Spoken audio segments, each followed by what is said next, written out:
Bonjour à tous, aujourd'hui on vous parle de la fachosphère. Mais qu'est-ce que la fachosphère, également appelée la réinfosphère? Il s'agit de l'ensemble des réseaux fascistes sur Internet. Et pour nous en parler aujourd'hui sur ce plateau, David Doucet. Bonjour David. Bonjour. Vous avez écrit le livre La fachosphère ou comment l'extrême droite a remporté la bataille du net. Et alors pour commencer cette interview, une question simple. Comment définit-on la fachosphère ? En fait, la fachosphère, c'est l'ensemble des sites ou des blogs d'extrême droite sur Internet. Depuis quelques années, ce terme en fait, a été retenu dans le débat public, il a été utilisé par des médias. Et dans ce livre, qui est le résultat de 2 ans d'enquête, on a essayé de décortiquer ce terme, d'essayer de faire le portrait de tous les grands acteurs de cette mouvance et d'en raconter leur histoire. Et alors justement, vous parlez des acteurs de cette mouvance. On parle de l'extrême droite également. Est-ce que la fachosphère, ça englobe toute l'extrême droite et tous ses acteurs ? Oui, ça rassemble toute l'extrême droite, mais pas seulement. Bon, ça va des disciples d'Alain Soral ou de Dieudonné jusqu'au site F de Souche, qui est un site identitaire, qui est l'un des premiers sites d'extrême droite en France, à des sites catholiques traditionnalistes comme le Salon Beige. Ce sont des sites qui ne partagent pas forcément les mêmes convictions. Si on les mettait dans la même salle, ils auraient forcément des points de désaccord.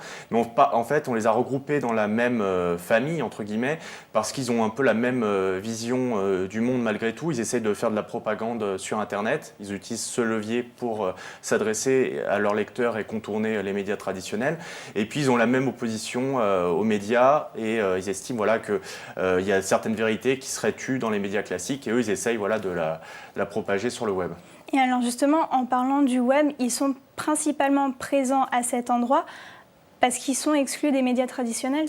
Oui, ce qu'on raconte dans le livre, c'est que très tôt, l'extrême droite s'est emparée d'Internet comme un terrain de jeu privilégié. En fait, le Front National, on a souvent l'image d'un parti un peu vieillot, ringard, mais en fait, c'est le premier parti en France à s'être doté d'un site internet. C'était en 1996. C'est aussi l'un des premiers partis à utiliser le Minitel, alors c'est l'ancêtre d'Internet. Mais ils ont toujours utilisé des moyens technologiques pour contourner les médias traditionnels, parce qu'ils estimaient qu'ils n'avaient pas voix au chapitre, qu'ils n'étaient pas assez invités à la télévision. Et donc très tôt, ils se sont emparés d'Internet. Aujourd'hui, c'est beaucoup moins le cas, parce qu'on voit que Marine Le Pen est invitée dans des émissions de divertissement avec Karine Le Marchand récemment. Voilà, donc on voit qu'ils n'ont plus les mêmes problèmes que par le passé. Mais alors là, on parle du Front National. Le livre s'intéresse à la fachosphère. Est-ce qu'il y a des points d'accord entre les deux ? Est-ce qu'on doit forcément les séparer ? Il y a des points d'accord, mais ils n'ont pas forcément de lien tous les uns avec les autres. En fait, le Front National, c'est un peu l'astre, voilà, c'est un peu le soleil de cette fachosphère. Après, la plupart des acteurs ont un moment transité par le Front National. Soit ils ont milité au FN, soit ils ont voté FN, soit ils considèrent souvent que le FN, c'est le meilleur syndicat pour porter leurs idées. C'est le cas de Pierre Sautarel. Notamment, là. Il estime que voilà, le FN, c'est le grand syndicat des autochtones et donc c'est le FN qui représente le mieux ses idées. Mais souvent, il y a des désaccords. Donc le fondateur du site de Souche a des désaccords avec le FN sur pas mal de points, comme la position sur l'islam, la laïcité. Donc ils ont des points de divergence ou de friction. Mais malgré tout, le FN reste leur porte-drapeau, en fait, dans les urnes. Et même dans les médias, puisque souvent le Front National reprend des idées qui ont transité sur ces sites-là d'abord. Ouais, tout à fait. Ouais. Ce qu'on raconte, c'est que par exemple, le premier buzz de la vie politique de Marine Le Pen, elle l'a trouvé sur Internet, sur le site F de Souche. Et souvent, effectivement, le Front National trouve des idées sur ces sites. La Manif pour tous a été organisée sur un site qui s'appelle le Salon Beige, qui regroupe un peu tous les catholiques traditionnalistes. Et ces sites-là, ils servent de moteur, de plateforme logistique pour le Front National. Et ils perçoivent, en fait, c'est comme des sondes pour percevoir un peu les thèmes qui intéressent leur électorat. Et souvent, ils sont repris soit par Marion Maréchal Le Pen, soit par Marine Le Pen, soit par d'autres candidats même de droite classique. Et est-ce que c'est pas un petit peu contradictoire avec la politique de dédiabolisation du Front National ? Si, oui, justement, à la fois, Marine Le Pen, elle essaye de rénover son image, d'avoir une communication très lissée. Et de l'autre côté, c'est vrai que sur Internet, on voit un langage de la part des militants frontistes qui est parfois hors cadre. On a vu beaucoup de dérapages lors des dernières élections de la part de candidats investis. Et en fait, ils ont beaucoup de mal à contrôler la parole de leurs militants. Alors, ils leur disent, quand vous êtes candidat, il faut modérer votre propos sur Facebook, Twitter, etc. Mais beaucoup voilà, se lâchent. On l'avait vu avec une candidate qui s'appelait Anne-Sophie Leclerc hier et qu'avait qualifié Christiane Taubira de singe. Donc on voit qu'il y a des dérapages et en fait ça montre l'écart entre la parole qui est portée en haut du parti et la base militante, qui a parfois des idées plus radicales que Marine Le Pen. Et alors, vous parliez également dans votre livre d'une sorte de complot politico-médiatique contre le Front National pour justement l'empêcher d'être sur les médias, ou alors parfois des hommes politiques qui se posent clairement contre le Front National. Est-ce qu'il y a une stratégie pour lutter contre cette influence sur le web? Enfin, on ne parle pas de complot, mais disons que... C'est ce que disent par exemple les gens de l'extrême droite, que c'est une sorte de complot? Ah oui, ils estiment qu'il y a une forme de complot. Disons que durant longtemps, en fait, effectivement, ce qui est vrai, c'est que les médias ont été un peu gênés aux entournures lorsqu'il s'agissait d'inviter le Front National.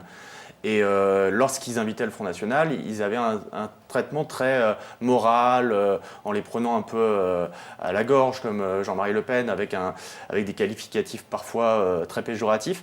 Et c'est toujours une matière où les journalistes français ont eu du mal à appréhender le phénomène frontiste. Aujourd'hui, il n'y a plus la même distance, on s'approche là dans ce livre notamment d'un traitement à l'anglo-saxonne, c'est-à-dire expliquer leur parcours, pourquoi ils en viennent à créer ces sites, qu'est-ce qui les a déterminés sociologiquement. Donc on essaye d'avoir un traitement beaucoup plus neutre. Mais c'est vrai que durant longtemps, il y a eu un embarras des médias, et ce qui fait que peut-être qu'ils avaient moins voix au chapitre que d'autres partis, et peut-être aussi que lorsqu'ils étaient invités, ils avaient un traitement beaucoup plus agressif que pour d'autres candidats politiques. Et c'est parfois aussi la ligne éditoriale que choisissent les sites. C'est pour ça qu'à l'origine, on appelle ça la réinfosphère aussi. Disons que ces sites, oui, ils n'aiment pas le terme fachosphère, même si beaucoup d'entre eux l'emploient. Et eux, ils préfèrent le terme de réinfosphère parce qu'ils estiment que beaucoup de thèmes qu'eux portent sont ignorés des médias traditionnels. Donc, c'est l'immigration, l'islam, l'insécurité. Eux, ils essayent de monter en épingle des faits divers touchant à ces phénomènes pour montrer qu'il y aurait un vrai danger, que la France serait en voie de submersion. Donc, ils essayent de mettre en avant ces thèmes-là en estimant que les médias classiques n'en parlent pas assez. Et justement, parce que les médias classiques n'en parlent pas, est-ce que ça veut dire que le public de la fachosphère, souvent, subit une sorte de désinformation et quand ils sont sur ces sites-là, ne croient que ces sites-là? Ouais. Ce qu'il y a, c'est qu'il y a une vraie défiance de l'opinion publique vis-à-vis des médias. Il y a 55% des Français qui estiment que les journalistes sont corrompus, parce qu'ils estiment peut-être que les journalistes sont trop partiaux, qu'ils donnent trop leur avis sur les choses. Et donc souvent, ils se réfugient sur des sites de la fachosphère, sans savoir véritablement la ligne idéologique au départ de ces sites. Et c'est vrai qu'ils sont encouragés à rester sur ces sites, qui sont des sites souvent moins fiables que les sites de médias classiques. Donc je pense que le rôle des médias, c'est essayer d'aller chercher ces internautes et de leur montrer qu'il n'y a pas forcément que du bon sur ces sites, il y a parfois des intox, de la désinformation, et qu'eux, ils obéissent à un rôle idéologique, tandis que les journalistes, même s'ils sont parfois prisonniers d'un environnement socioculturel, ils essayent quand même de faire un travail d'information.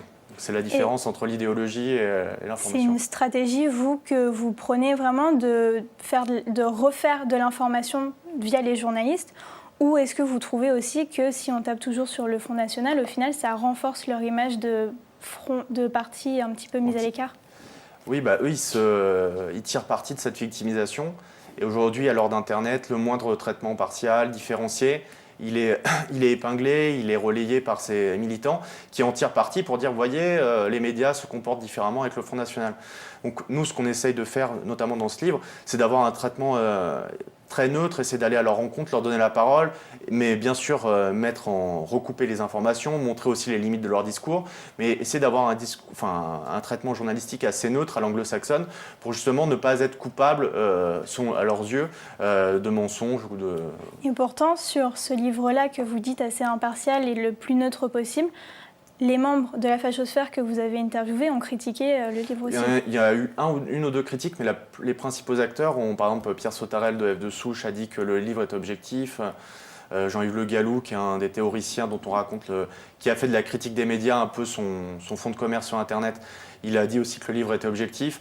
Il y a beaucoup de membres de cette fachosphère qu'on a interviewé dans ce livre, mais il y a eu effectivement un site qui s'appelle Logim qui en a fait la critique.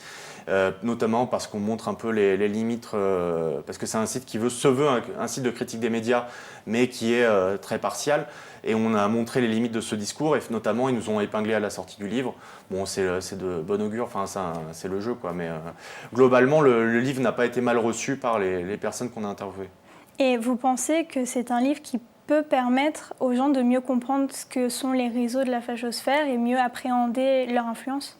Oui, je pense. Déjà, on a vu avec l'élection de Donald Trump le phénomène de l'alt-right, c'est-à-dire les sites qui ont soutenu Donald Trump, comme Breitbart, qui va arriver en France, et qui ont permis justement à Donald Trump de court-circuiter un peu les médias traditionnels, de faire que les mensonges qu'il pouvait répéter finalement n'avaient plus de prise sur la réalité et étaient entendus et relayés par un nombre très important de personnes.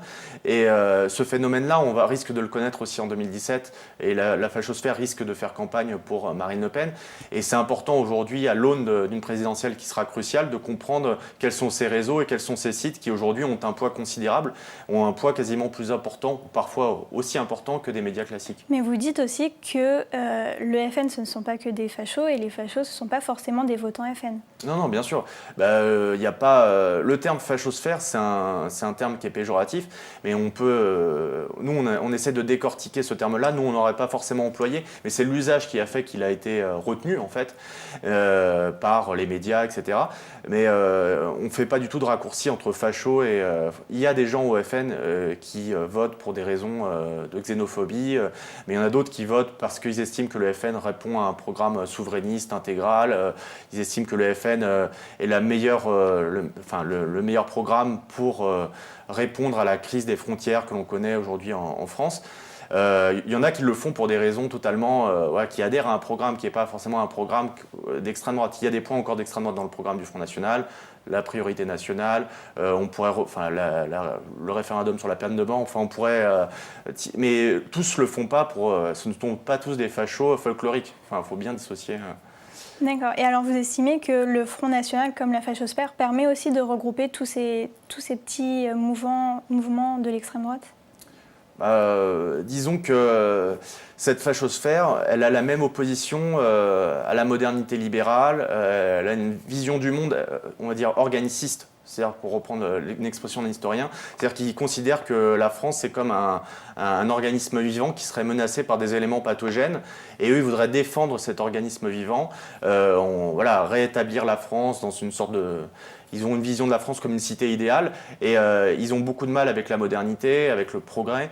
Et c'est ce qui regroupe un peu cette vision du monde, c'est ce qui regroupe un peu les différents sites de la fachosphère. Merci David Doucet d'être venu sur ce plateau. Je rappelle le titre de votre livre, La fachosphère ou comment l'extrême droite a remporté la bataille du net, paru aux éditions Flammarion. Merci à tous de nous avoir suivis. On se retrouve très vite pour une autre interview société. Au revoir.